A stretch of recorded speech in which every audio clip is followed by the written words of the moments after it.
जय हिंद दोस्तों, नमस्कार। कैसे हैं आप? आई होप आप जहाँ भी होंगे बहुत अच्छे होंगे, स्वस्थ होंगे। दोस्तों, आज मैं आप लोगों को बताऊंगा कि जवाहरलाल नेहरू यूनिवर्सिटी JNU, जो कि आर्ट्स में ऑल ओवर इंडिया पहले स्थान पर है, उसका MA पॉलिटिकल साइंस का एंट्रेंस का एग्ज़ाम कैसा रहा, पेपर किस तरीके का आया, ये मैं आपको जो भी बताऊंगा वो ना वीडियो का देखा बताऊंगा, ना किसी का सुना और ना किसी के द्वारा पूछा गया। मैं आपको जो भी बताऊंगा वो मैं खुद अपना एक्सपीरियंस बताऊंगा, क्योंकि आज मेरा खुद पॉलिटिकल साइंस MA का JNU का एंट्रेंस था। मेरा exam centre Rohini sector 20 access technology था। अब मैं आपको पेपर के बारे में कुछ बताता हूँ कि एक्चुअली आज का पेपर कैसा था। और मैं पहले आपको बता दूँ, JNU में एंट्रेंस एग्ज़ाम में किसी भी तरीके की कोई भी नेगेटिव मार्किंग नहीं होती है। और अगर आपको डाउट हो कि नहीं नेगेटिव मार्किंग होती है, तो ऐसा बिल्कुल नहीं होता है। JNU में कोई नेगेटिव मार्किंग नहीं होती। 100 क्वेश्चन होते हैं और हर एक क्वेश्चन के लिए आपको 1 नंबर मिलता है। और पॉलिटिकल साइंस की जो लास्ट ईयर की मेरिट गई थी जनरल कैटेगरी की, वो 72-73 थी और 69 के आसपास थी OBC की। उसके बाद जनरल SC, उसके बाद SC ST EWS और PWD की थी। तो आप उसी हिसाब से 2-2 3-3 नंबर घटाते जाएंगे और लगभग 60 61 62 के आसपास गई थी SC ST के। क्वेश्चंस कैसे थे, अब हम इस पे कुछ बात करें।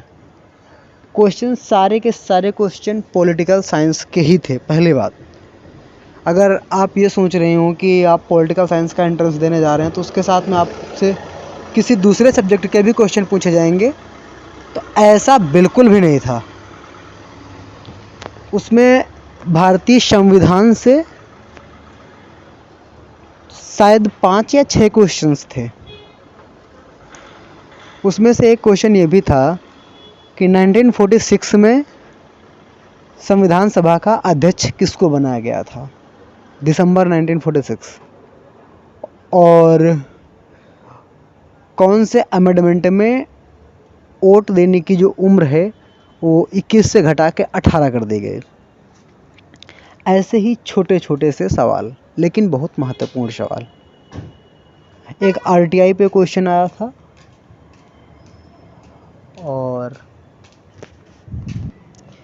उससे थोड़ा आगे बढ़ें तो भारत के जो पॉलिटिकल थिंकर्स हैं उन पे बेस्ड क्वेश्चंस थे। रजनी कोठारी वगैरह पे कुछ क्वेश्चंस थे और बाल गंगाधर तिलक और गोपाल कृष्ण गोखले के पॉलिटिकल आइडियाज़ पे कुछ क्वेश्चंस थे।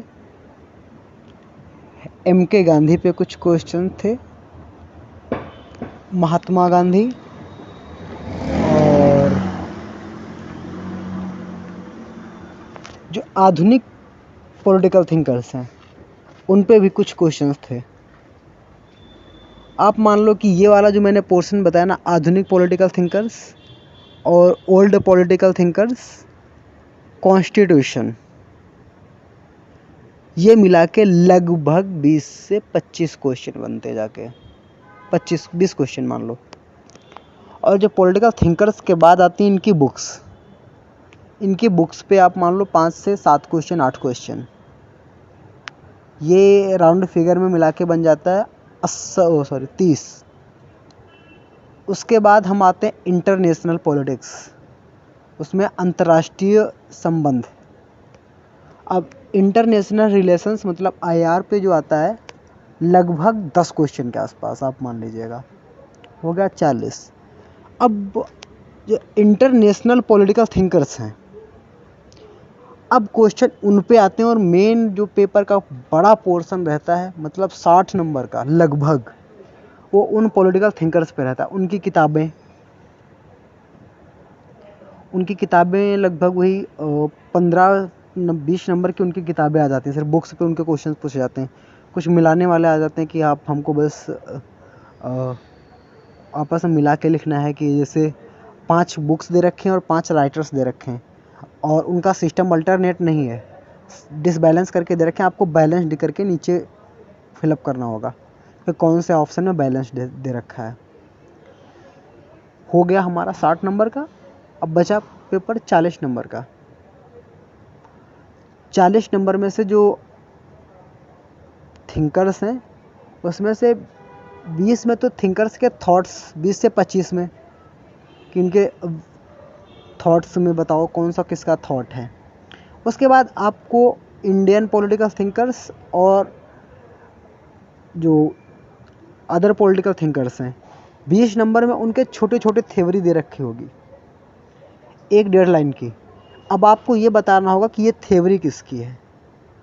अब हम इस तरीके से देखें तो 20 नंबर का लगभग पोर्शन ये हो गया। ऐसे हमारा कवर हो जाता है पूरा का पूरा 100 नंबर का पेपर। और अगर हम थोड़ा अच्छी तरह से हमने पढ़ रखा है, मेहनत कर रखी है हमने, तो JNU का पॉलिटिकल साइंस का एंट्रेंस निकालना बहुत मुश्किल नहीं है। अब मुश्किल क्यों हो जाता है, लोगों ने भय क्यों बना रखा है? इसका रीज़न ये है कि JNU में सीटें बहुत कम होती हैं और पूरे भारत के इवन विदेशों के भी छात्र JNU में पढ़ने आते हैं, क्योंकि JNU में पॉलिटिकल साइंस का एंट्रेंस एग्ज़ाम भी हिंदी में नहीं होता है। ये बात मैं वीडियो की शुरुआत में बताने को भूल गया था, तो वीडियो के लास्ट में आपको बता रहा हूँ। JNU में कोई भी एग्ज़ाम हिंदी को छोड़ के आपको हिंदी में नहीं मिलेगा। सारे एग्ज़ाम्स हर सब्जेक्ट का आपको इंग्लिश में ही देना पड़ेगा। मेरी खुद पूरी स्कूलिंग फर्स्ट से लगा के 12वीं तक हिंदी मीडियम रही। उसके बाद मेरा ग्रेजुएशन वो दिल्ली यूनिवर्सिटी से था ज़रूर, लेकिन उसमें भी मैं हिंदी मीडियम में ही था। तो यहाँ पे आप ये समझ सकते हैं कि आप चाहे जिस मीडियम से हो, आपकी स्कूलिंग चाहे जैसी हो, लेकिन आप हिंदी के अलावा अगर किसी दूसरे सब्जेक्ट का एंट्रेंस देने की सोच रहे हैं जवाहरलाल नेहरू यूनिवर्सिटी से, तो आपको पेपर जो है वो इंग्लिश में ही देना पड़ेगा।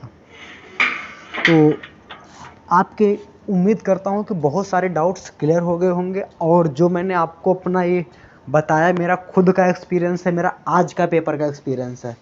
सो प्लीज़ गाइस, अगर आपको हमारा ये वीडियो अच्छा लगा हो तो हमारे इस वीडियो को आप ज़्यादा से ज़्यादा लाइक, शेयर और सब्सक्राइब करें, जिससे कि और जो भी बच्चे JNU का एंट्रेंस देने की सोच रहे हैं उनको पेपर की एक्चुअल जानकारी क्या है वो मिल जाए।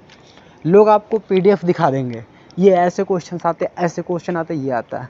मैं मानता हूँ सब कुछ ठीक है, लेकिन एक जो खुद का एक्सपीरियंस होता है कि इस तरीके का पेपर आया था, वो भी मैं आज का ही एक्सपीरियंस आपको बता रहा हूँ।